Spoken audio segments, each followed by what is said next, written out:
Professor Larrasilla, who has been so kind to organize these lectures and to invite me to come to China at this very relevant moment in history. Professor Mestre, former president of the University of Strasbourg, who is going to be the discussant. Thank you very much. So let me just start and talk to you about what I intend to do here. Some of you were already in some previous of the lectures that I am giving. I cannot, of course, go through all of them that I have prepared, but let me just at least try to explain to you what is my intention here, okay? So the issue is the relationship between international law and international relations. The relationship between, it is much better. Thank you very much.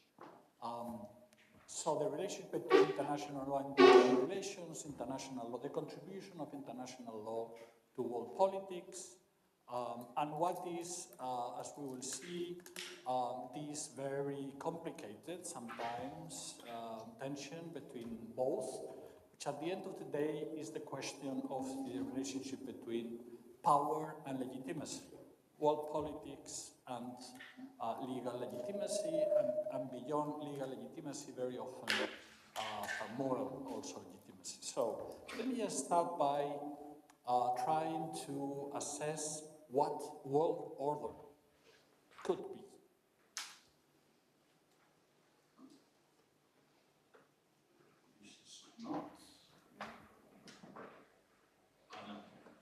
So we are living in a world which still belongs to what was created after the Second World War by the US, the so-called international liberal order.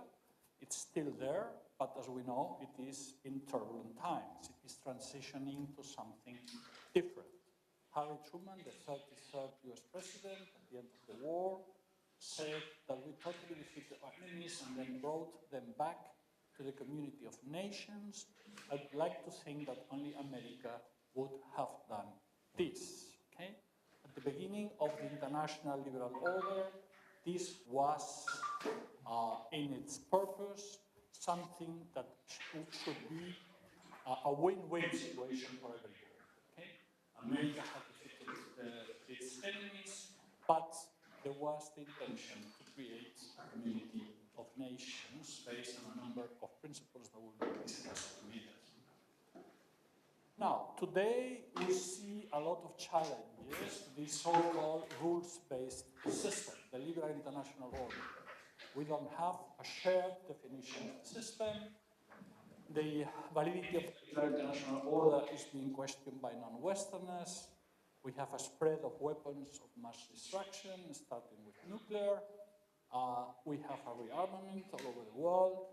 We have a spread of new technologies that threaten to drive conflict over human control or comprehension. We have a disintegration of states, failed states in many parts of the world, on the African continent, but also on other parts in other continents. The impact of environmental degradation and the effects of climate change. So the question is, are we facing a period in which forces beyond the restraints of any order determine the future? We are in a very special historical situation. That's the reason why the question of world order comes to the fore so blatantly. Now, what is world order? Varieties of world order. No truly global world order has ever existed. The current international law was created in Europe after the 30 Years' War of 1618 to 48, the so-called Westphalian system based on state sovereignty. Okay? So this was a strategy of going beyond the many wars, religious wars, that Europe had been into since the middle of the 16th century.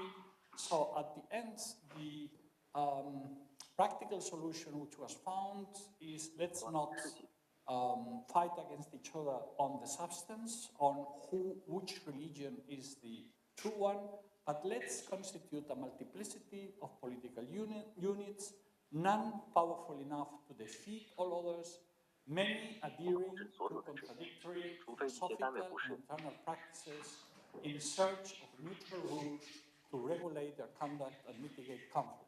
This was a wise, pragmatic decision in order to create order in Europe, which was the start of international law as we have known it for now 5 centuries. And the basic was this idea of neutrality, state sovereignty, non-interference in the domestic affairs of other countries, and a balance of powers, a balance of power between the different European states.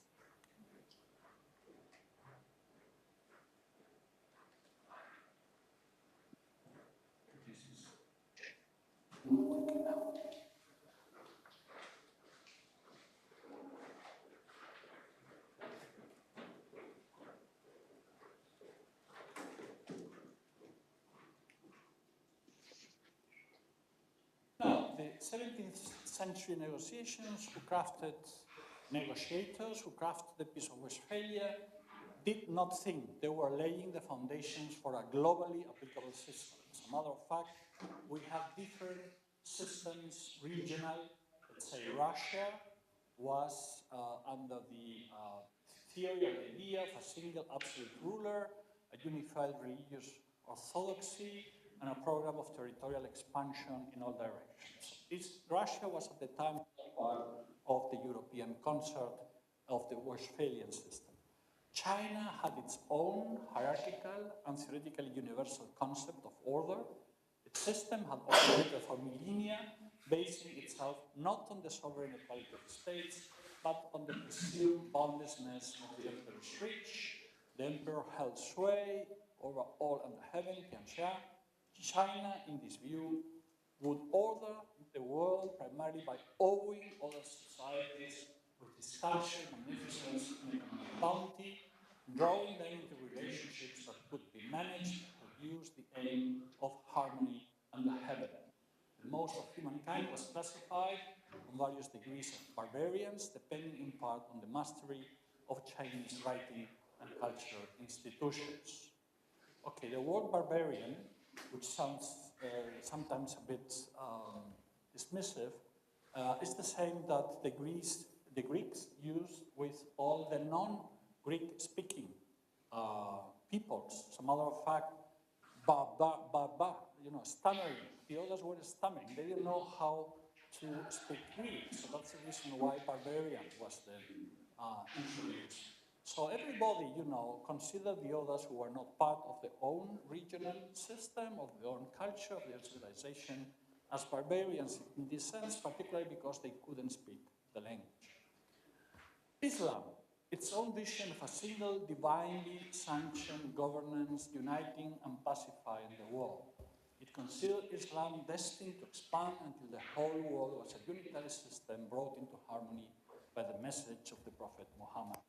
After unifying the Arab world, as we know, taking over remnants of the Roman Empire and subsuming the Persian Empire, Islam came to govern the Middle East, North Africa, large swaths of Asia, and portions of Europe. Just to show there were different conceptions, regional conceptions of how to structure and to manage governance and then the people around.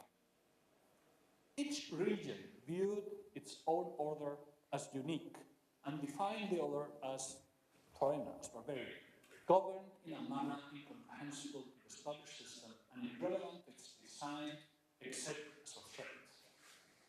Each defined itself as a template for the legitimate organization of all humanity, but starting from the regional order, imagining that in governing what lay before it, it was also ordering the world. Now, in contrast to this, let's say the European, the Eurocentric Westphalian system, which was starting and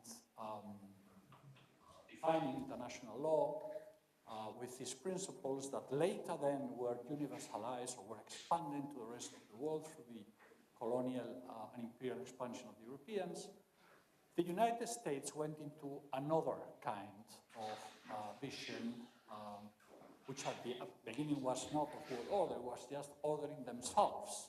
The Puritan settlers, or the dissidents who escaped Britain, would build after 1630 in Massachusetts, in the eastern provinces of the later US, a city upon a hill. What is the meaning of this city upon a hill? This is the idea of a manifest destiny, the idea of a missionary, even messianic perspective of the Puritan settlers, basis Calvinist, with the idea that they were constituting a community of saved people in which it was going to be possible to establish a community, perfect community of free and equal people. They would then inspire the world through the justness of its principles and the power of its example. In this, they were not dissimilar from the other regional systems. But later, as we will see, the US, later, 19th century, beginning of the 20th century, would then become the imperial power that we have known later. And this will transform international law through a new interpretation. But at this very early moment, in the American view of world order, peace and balance would occur naturally if other nations were shaped according to the principles of American governance. The American vision rested not on the European balance of power system, but on the achievement of peace through the spread of democratic principles. And this was the basic difference, okay? The universalism that would lie at the beginning of the American vision of world order. Okay? Not a balance of power, but a spread of democratic principles. Now, as a consequence of the expansion of Europe, the European countries into the world, the Westphalian system spread around the world as the framework for a state-based international order spanning multiple civilizations and regions as the European nations expanded, carrying the blueprint of international law with them. What happened is that then international law became the narrative, the language of this idea of order, which was expanded to the rest of the world, based on the Westphalian principles. Even the colonized people were used the Westphalian principles in order, for instance, to demand their independence. Concepts of national independence, sovereign statehood, national interest, of non-interference, were then transferred to the independent peoples that were, to the countries that were becoming independent, and also to China and Japan. So we know in the second half of the 19th century, as a means to modernization, both China and Japan accepted international law. Now, this was the expansion of the Westphalian system internationally. Since the end of the Second World War, a modern international system emerged, modern international law. It tried to curtail the natural nature of world politics with a network of international legal and organizational structures. Which were the principles that transformed through the success of the US in the First World War and then in the Second World War? Well, the basic principle of the Westphalian system continued to be there: state sovereignty, independence, but they were transformed through new principles like open trade, like in the peaceful settlement of international disputes, the prohibition of the use of war, the Kellogg Pact after the First World War. So there was here an evolutionary concept of the Westphalian system. And this is interesting to look back into history, because we are right now at the very parallel situation in which we are also in a moment of evolution of international law, through taking into account the new balance of power, if you like, the emerging of new powers, particularly China. So after the Second World War, we had this frame of the Westphalian international law, but as a matter of fact, the Westphalian principles were transformed, challenged on different sides. In Europe, through a new concept of supranational governance. In the Middle East and Africa, there were visions of global revolution based on the fundamentalist version of Islam. And in China, a new global power has emerged, which expands its influence, and in alliance now with Russia after the Ukrainian war, challenges the embodiment of Western principles in the existing liberal internationalist system. The United States themselves have alternated between defending the Westphalian system and castigating its premises of balance of power and interference in domestic affairs, and sometimes both at once. Now, it has started to question the universal relevance of its values by dismantling existing alliances and spreading distrust on multilateralism and the principle of international cooperation. While it is not insignificant that, precisely the system of free trade, international free trade, is precisely the one which is being most attacked by Donald Trump, because this is what lied at the origin of this transformation of international law by the United States in the 20th century. So in a sense, we are seeing the end of the circle of an imperial power which at the last moment starts to become self-dysfunctional and even self-destructive. And this is something that we have seen in different situations throughout history. The Roman Empire, if you take it, at the end it was a corruption of its republican principles which really brought it into decadence. And this is what is happening with the order that was created by the United States through transformation of international law after the Second World War.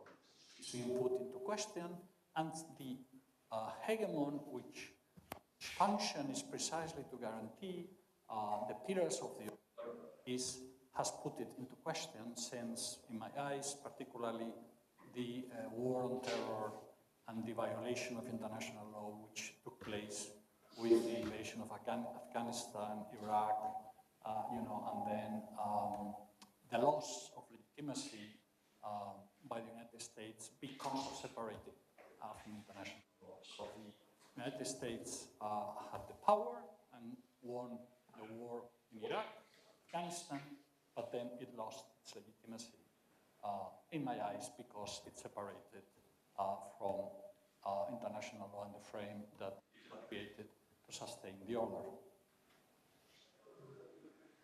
Now, this is the real issue, legitimacy and power. We need, now we're looking into world order to see how do we create a new balance between international law and international relations. World politics are transitioning through an intense time of upheavals. The point is that order must be cultivated. Any system of world order to be sustainable must be accepted as just and efficient, not only by leaders, but also by citizens. World order describes the concept held by a region or civilization of the nature of just arrangements and the distribution of power through to be applicable to the entire world. International order is the practical application of these concepts to substantial parts of the globe.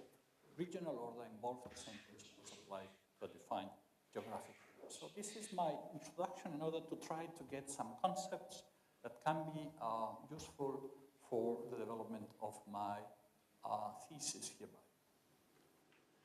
A system of international order bases itself on two components: a set of commonly accepted rules that define the limits of permissible action, and a balance of power that enforces restraint where rules break down, preventing one political unit from subjugating all others. This is something that we have seen as a historical lesson.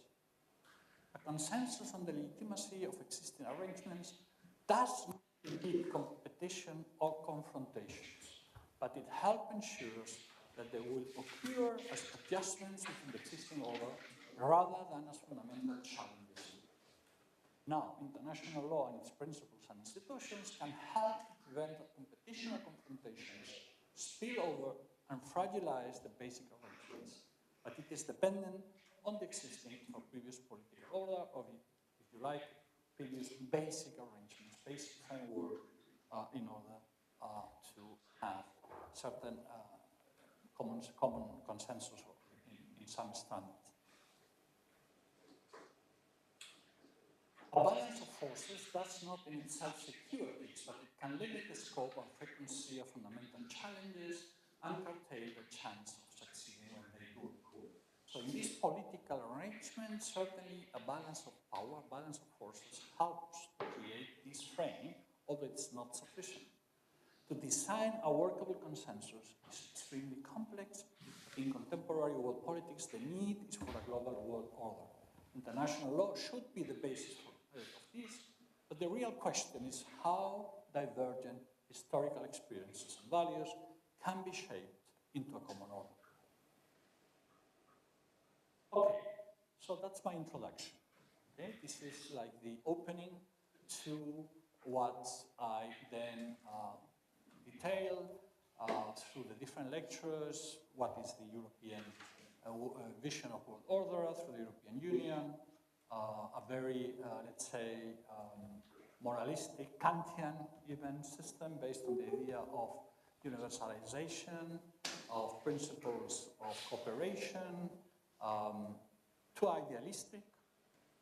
It was possible, and it has been possible because military and security guarantees of Europe and the European Union were delegated to the United States, but it has been shown just legitimacy, just moral arguments do not suffice. We need this very subtle combination between legitimacy and power, okay, capacity to act, power in its dimensions, hard power, soft power, smart power, if you like.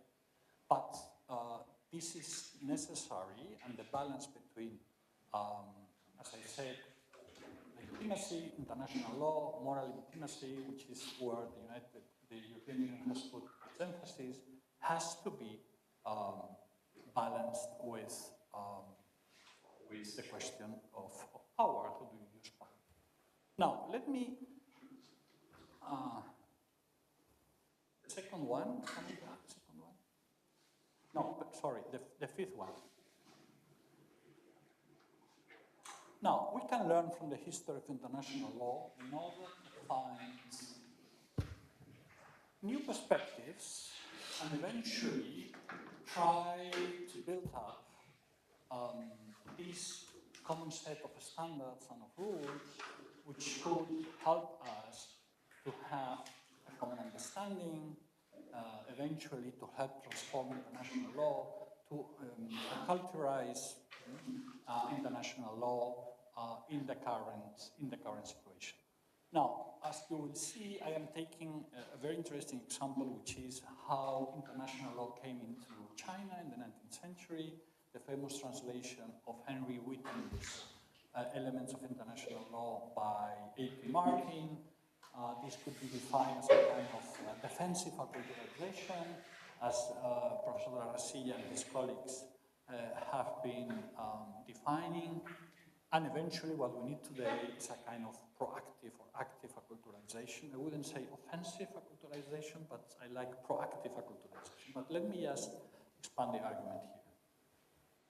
Now, first of all, maybe we have a perspective on international law, the official one, with state sovereignty, with Westphalian principles, which is not necessarily what has happened in reality. Maybe that a new perspective to the history of international law could emphasize, and is emphasizing, as a matter of fact, a global encounter space approach, which looks at historical contexts, nodal points, interfaces, interactions, circulations, and transformations.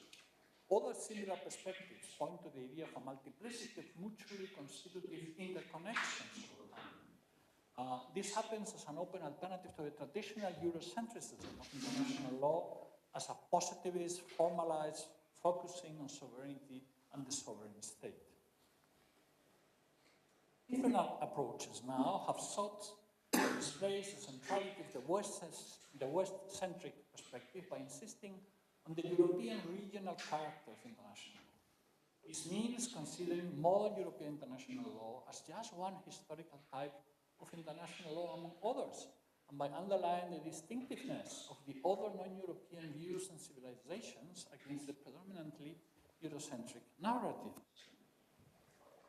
So we would go into different world, the world of a trans-civilizational perspective, or reappraisal of the history of international law and the international itself, reviewing the narrative concepts and principles of international law with a keener and a more sensitive concern for the global, including transcultural, transreligious, and trans-civilizational legitimacy of international law. I'm taking this last sentence from the Japanese professor Yamaki.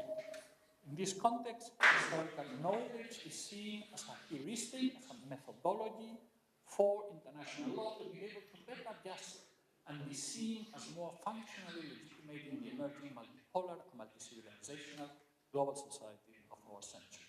So the proposal here is the history of international law as something much more plural, much more trans-civilizational, transcultural, and this can help us to find these kind of common principles and set of standards that could be used for this transformation that we need of international law as a contribution to world order as it is emerging today.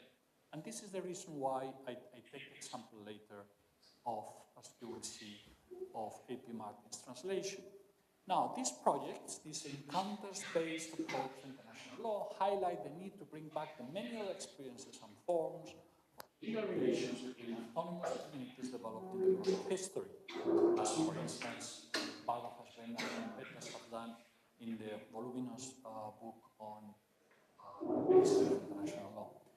Very relevant in this context remain the exchanges of intellectual ideas among geographically situated traditions, or the global compilations of relevant primary sources on internationalist ideas, and thus examine the international law's reception and its transformation in the extra-European world.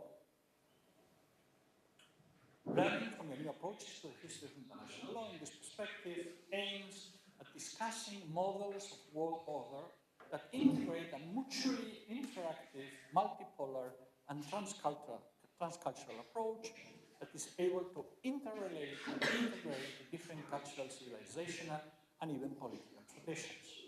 The aim in both cases is to help building a global cosmopolitan society on the basis of common past and shared future, and thus promote peace among the peoples and nations.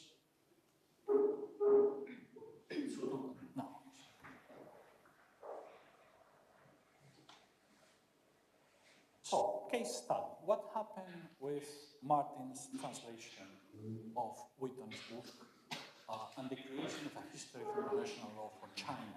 A case of defensive acculturalization, but it's quite interesting to follow this. International law, as we know, came to be conceived as universal only in the 18th and 19th centuries, shifting from jus publicum Europaeum through the public law of Europe to a jus publicum universale, the universal public law. This new sense of universality justified and fueled colonial and imperial expansion in the 19th and 20th century. The 19th century was the period in which modern international law's doctrine and practice largely developed, contributing to what has been defined as the birth of the modern world and international society. So I think it's important to realize that the function of international law was very ambivalent. On the one hand, it helped to modernize and to create a set of universal principles to everybody, to all countries. On the other hand, it helped also to the expansion of colonial and imperial powers into other parts of the world. So this has been this Janus, if you like, two sides of international law throughout its history in the 90s, particularly, and 20th century. While European jurists already thought of international law as a universal order by the beginning of the 19th century, it was still far from the universally recognized system of today. The Qing Empire thought of itself as the center of the universe, and together with its many vassals in East Asia, ignored the existence of Western international law.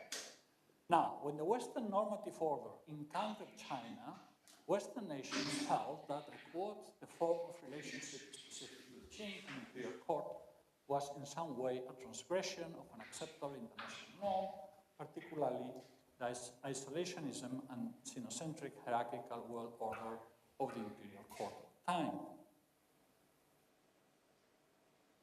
The need to include the otherness of non-European countries in the jus publicum Europeum led to the creation of states of exceptions in which sovereignty was suspended.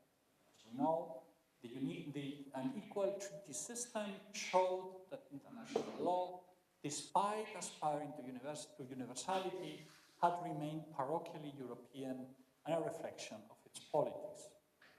However, China began seeking historical foundations in their own tradition to make sense of the new international order, facilitate the entrance into the family of nations, and ultimately rectify international law. This is quite interesting because obviously there are some parallels to the current situation.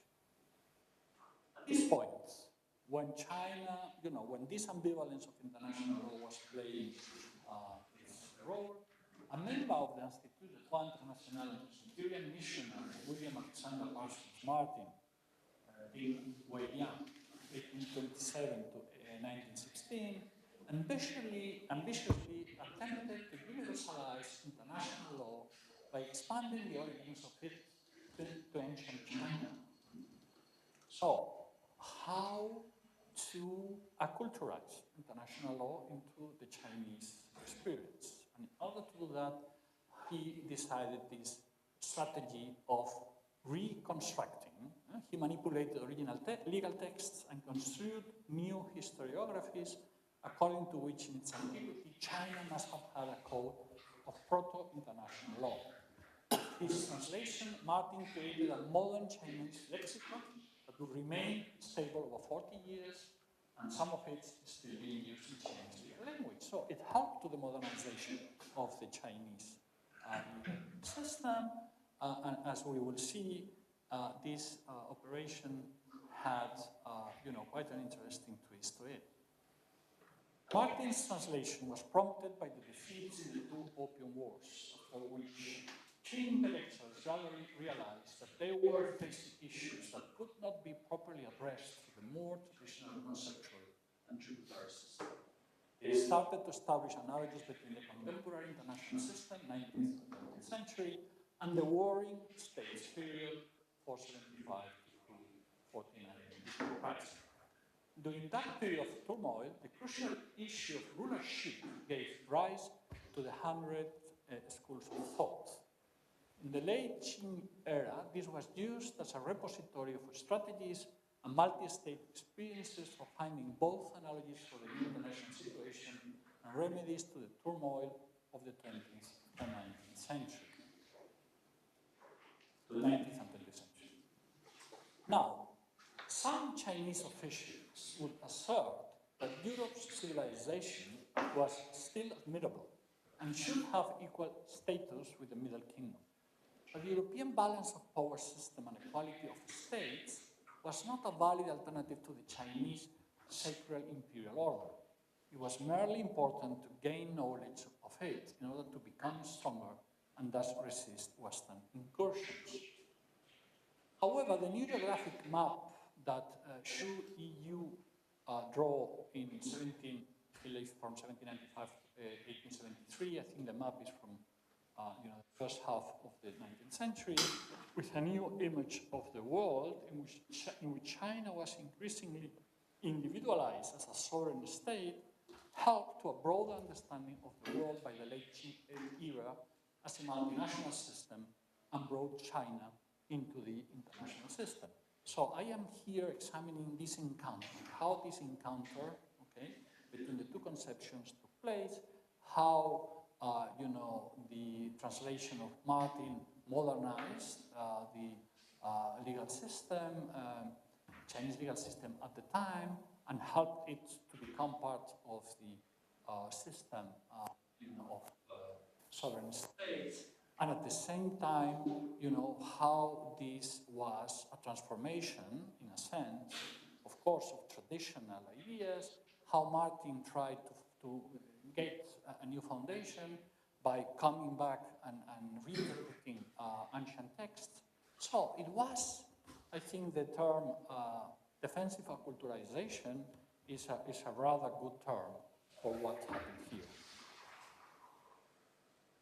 After the defeat in the Second Opium War in 1860, a new foreign policy memorial was submitted to the court, prompting to the foundation of the Tong-Wen-Quan in 1862. Here, Martin produced the first systematic translation of international law into Chinese, Henry Whitman's book, Elements of International Law, 1836, as Ban Kuo Gong Fa.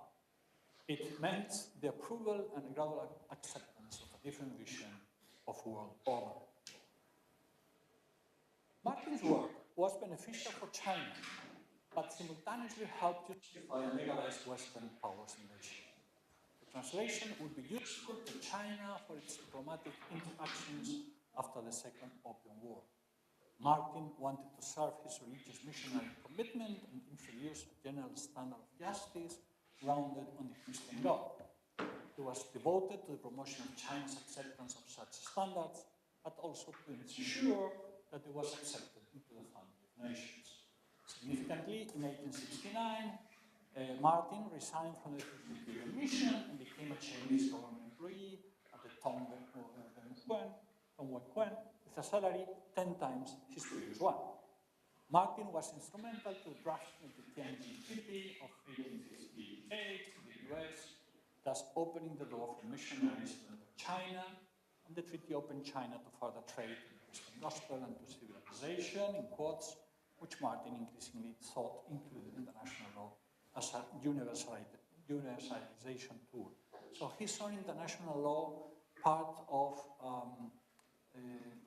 a mission to get a common understanding among peoples, in a sense, to humanize the world, to have this space of common understanding.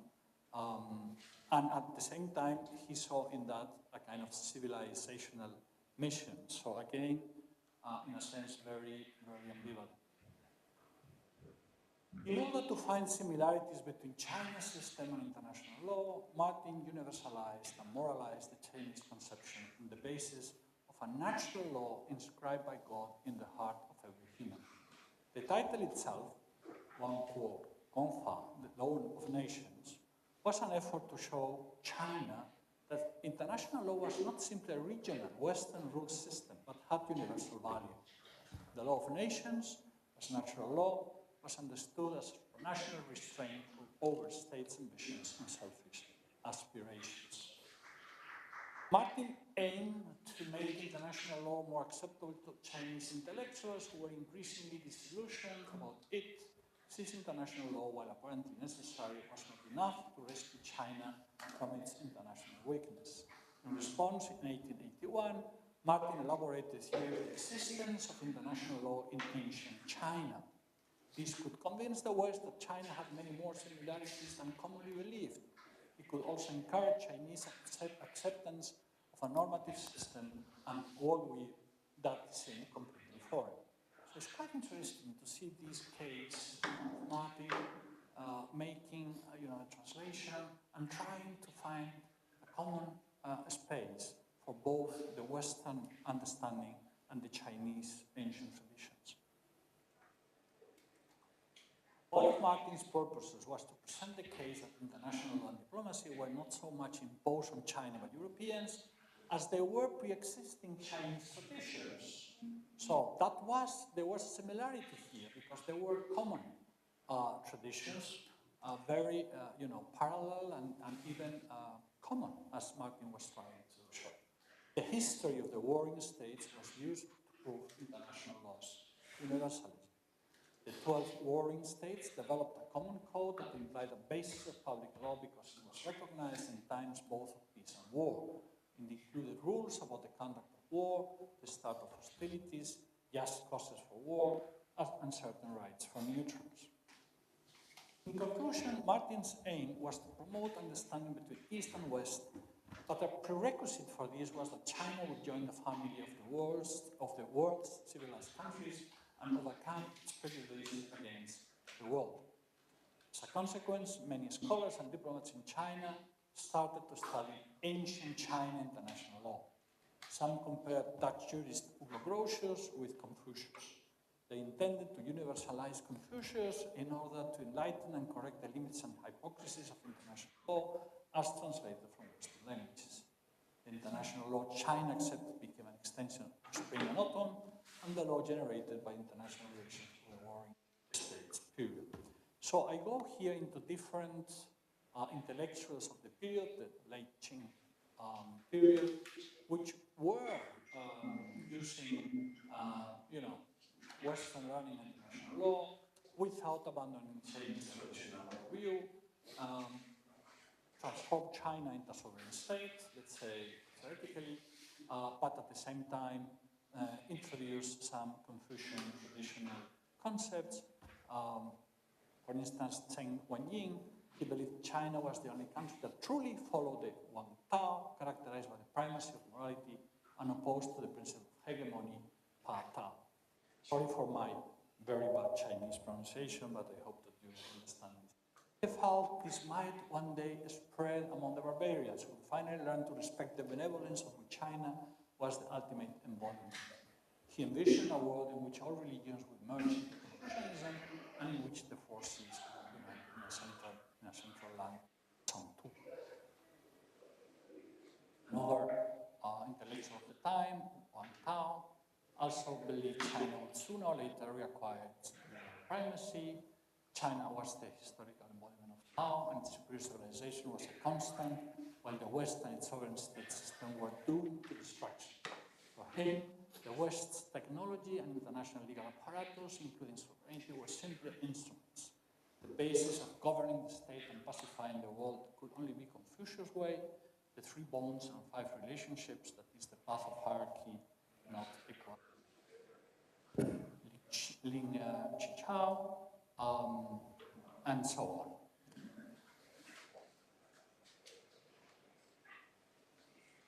So it was therefore imperative to not emphasize the uniqueness of the Chinese tradition, but to restructure a new global picture using the international context of Confucianism, the internal context of Confucianism, as a basis to establish a universalist worldview and public law. Without this kind of conceptual transformation, China would have to succumb to external rule. And this is my final picture in this second lecture. Of course, the wise Confucius.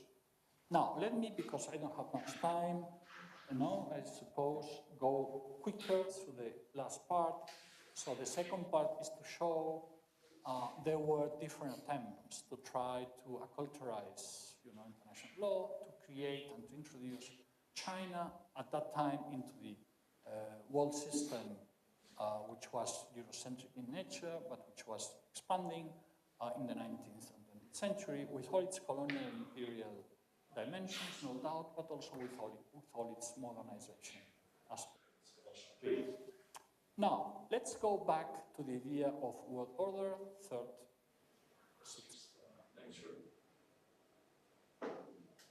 number six. So let me now, again, come back, challenges to world order today, science and technology, weapons of mass destruction, network transparency, autonomous technologies. Could mankind propel itself into a world without limits or order, slumbering through crises without comprehending them? The nuclear age posed the dilemma of how to bring the destructiveness of modern weapons into some moral political relationship with the objectives that were being pursued. Prospects for any kind of international order, indeed for human survival, also urgently require the amelioration, if not elimination, of major power conflicts. So back into our current very turbulent situation. If we look into what the doctrine of mutual assured destruction was and continues to be, relied on the proposition that leaders were acting in the interest of peace by deliberately exposing their civilian populations to the threat of annihilation. Mutual suicide became the mechanism of international order. So this is our background. This is in our possibility still there. The proliferation of nuclear weapons today escalates the classic nuclear dilemma. Even when nuclear weapons reduce the likelihood of war, they would enormously magnify its capacity of destruction were war to occur. The projection of a state possessing nuclear weapons of an image of a willingness to take apocalyptic decisions may offer it a perverse advantage over rivals. Any further spread of nuclear weapons multiplies the possibilities of nuclear confrontation, broadens the danger of diversion, deliberate or unauthorized, and will eventually affect the balance between nuclear superpowers. So this is the risky situation in which we are today. This is the reason why we need to find a new world order. Cybersecurity, another expansionary area in which digital technologies, AI, and the expansion of information and technology into every sphere of existence pose new challenges. As with any technological innovation, the temptation will be to see this new realm as a field for strategic advantage. Cyberspace challenges our historical experience. Its menace depends on its perverse use. It has the tendency to outpace most rules and regulations and establish an artificial state of nature of souls. It is easier to mount cyber attacks than to defend against them. There is a lack of international agreements for which, even if reached, there is no present system of enforcement. A framework for organizing the global digital environment is imperative. The emphasis of many strategic rivalries is shifting from the physical to the information sphere, in the collection and processing of data, penetration of networks, and the manipulation of psychology. Absent articulation of some rules of international conduct, a crisis will likely arise from the inner dynamics of the system. And then we have also to consider the human factor. An excess of information may paradoxically inhibit the acquisition of knowledge and push wisdom even farther away than it was before. Knowledge of history and geography is not essential for those who can evoke the data with the touch of a button. Conceptual thinking relies, however, on the ability to recognize comparable data and events and project patterns into the future. The digital world has a tendency to diminish historical memory. It shrinks perspective. Policymakers may not be capable of anticipating situations and see moments of decision as a series of isolated events rather than part of a historical continuum. When this happens, manipulation of information replaces reflection as the principal policy tool. The concept of truth is thus being relativized and individualized, losing its universal character. A combination of chronic insecurity and insistent self-assertion threatens both leaders and the public in the digital age. The advent and development of AI may bring these tendencies to new regions. Now, in the current situation, the challenges that we have are the rising of the confrontation between big powers. We need to recover a methodology which was used during the Cold War and which was proven to be useful at the time, détente. Détente as a term was first used in diplomacy in the early 90s when the French ambassador to Germany tried and failed to better his country's deteriorating relationship with Berlin, and in 1912 when British diplomats attempted the same thing. Détente became internationally famous in the late 1960s and 1970s when Henry Kissinger, first as US National Security Advisor and then also as US Secretary of State, pioneered the easing of tensions between the Soviet Union and the United States. Détente was not amitié, friendship. It was not about striking up a friendship with Moscow at the time, but about reducing the risks that a Cold War would become a hot one. This strategy in international relations combined engagement and containment. A new Cold War now would be more dangerous than the first one because of advances in technology such as AI that threatens to make weapons not only faster and more accurate, but also potentially autonomous. Both superpowers, China and the US, should operate wherever possible to limit the existential dangers of this new Cold War, and in particular to avoid an open confrontation with Taiwan.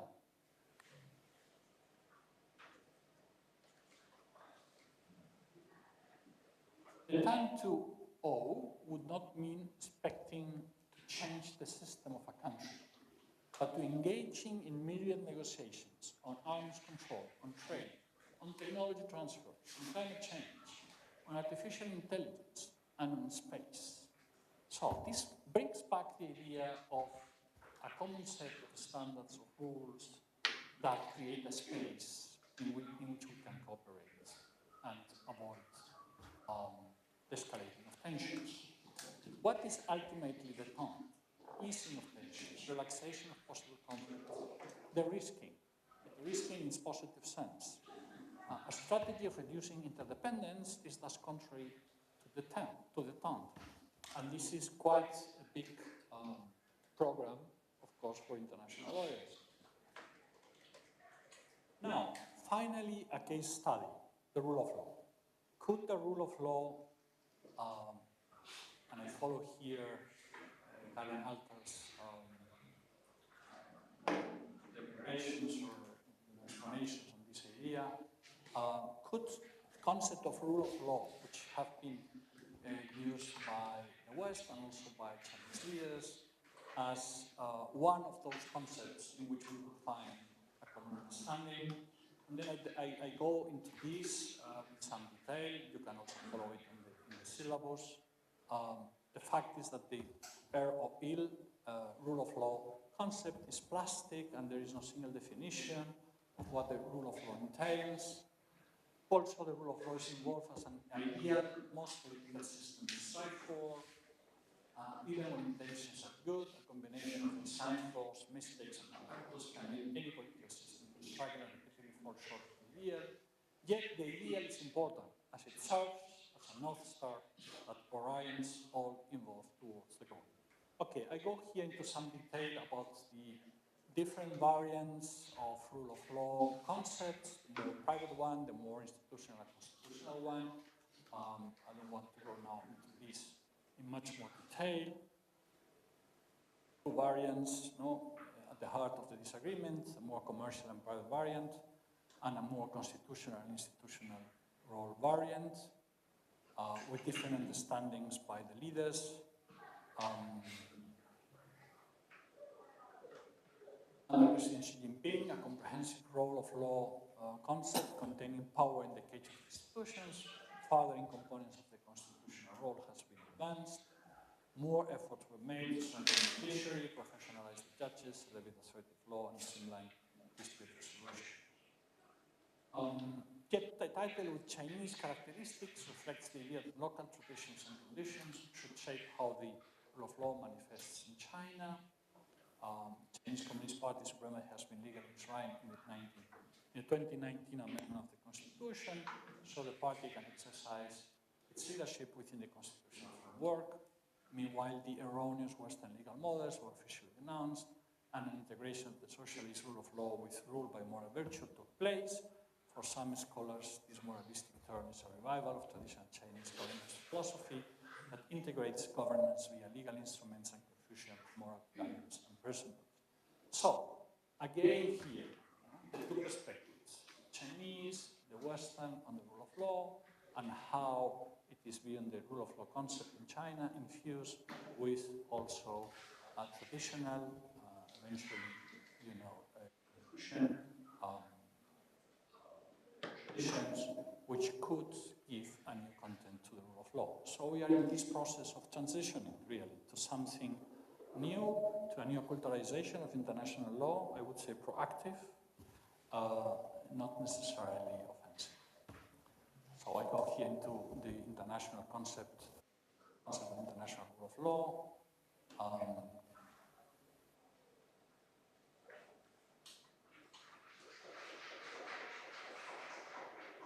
Also, to the possibility that kind of post-human rights era of international law would be would emerge, consistent with China's desire for a UN-centered international law. All this is in flux. Now, in conclusion, the universal relevance of the Westphalian system derived from its value-neutral nature. It is something that we can still bring to our current world. Its rules were accessible to any country, non-interference in domestic affairs of other states, inviolability of borders, sovereignty of states, encouragements of international law. In building a world order, a key question inevitably concerns the substance of its unifying principles. In the world of geopolitics, the order established and proclaimed as universal by the Western countries has been put into question and will most likely not survive. Imploding regional orders, sectarian bloodbaths, terrorism and wars demonstrate the erosion of optimistic assumptions in the near post-war. With Donald Trump in a second mandate as president of the US, this country is projecting its own internal disruptive forces into the external world. More elemental national forms of identity are today celebrated as the basis for exclusionary spheres of interest. The result will be not simply a multipolarity of power, but a world of increasingly contradictory realities. Left unattended, these trends will not automatically reconcile to a world of balance and cooperation or to a world of any order at all. Every international order must sooner or later face the impact of two tendencies challenging its cohesion, either a definition of legitimacy or a significant shift in the balance of power. A rising power may reject the roles allotted to it by the system, depend on design, and establish powers prove unable to adapt the system's equilibrium to incorporate its rights. So this is a summary of what I'm saying. The alternatives to a rebuilding of the international system may be a major war between states or an evolution into spheres of influence of big powers identified with particular domestic structures and forces of governance. At its edges, each sphere would be tempted to test its strength against other entities of order deemed illegitimate. A struggle between regions could be even more debilitating than the struggle between nations has been. The old order is in flux, while the shape of the replacement is highly uncertain. The contemporary quest for world order will likely require a coherent strategy to establish a concept of order within the various regions and to relate these regional orders to one another.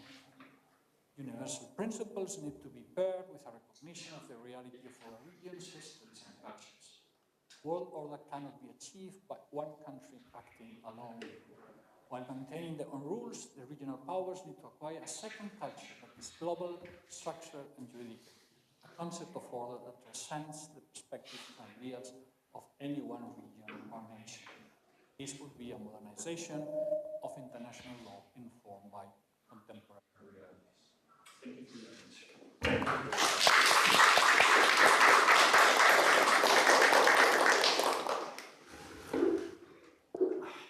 Sorry, a bit long.